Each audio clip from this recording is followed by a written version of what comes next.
আপনি কি জানেন কোন দই আমাদের শরীরের জন্য উপযুক্ত? আসুন সেই বিষয়টা নিয়েই আজকে কথা বলবো। শেষেরটা সবচেয়ে গুরুত্বপূর্ণ। আসসালামু আলাইকুম, আশা করছি সকলেই অনেক ভালো এবং সুস্থ রয়েছেন। আজকে আমি আপনাদেরকে জানাবো টক দই এবং মিষ্টি দই নিয়ে কোন দই আমাদের শরীরের জন্য অত্যন্ত গুরুত্বপূর্ণ।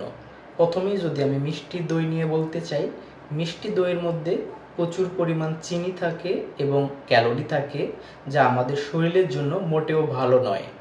কারণ আমরা সচরাচর জানি চিনি বেশি খেলে ডায়াবেটিস এবং অনেক ছোট ছোট রোগও আমাদেরকে গ্রাস করতে পারে। এই জন্য মিষ্টি দই এড়িয়ে চলাই অনেক ভালো। আর আপনার শরীরের জন্য মোর দেন বেটার হলো টক দই।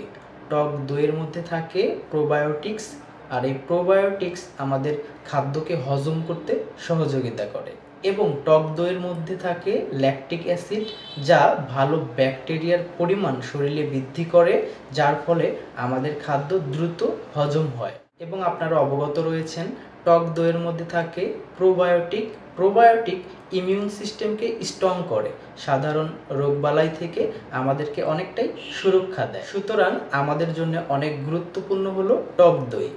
আমরা বিভিন্ন জায়গায় আমরা নিমন্ত্রণে গেলেও লক্ষ্য করে দেখতে পাই, সেখানে আমরা মিষ্টি দই অনেক খাই। খাওয়া দাওয়ার পরে মনে হয় খাদ্যকে হজম করার জন্য এটার গুরুত্ব অপরিসীম।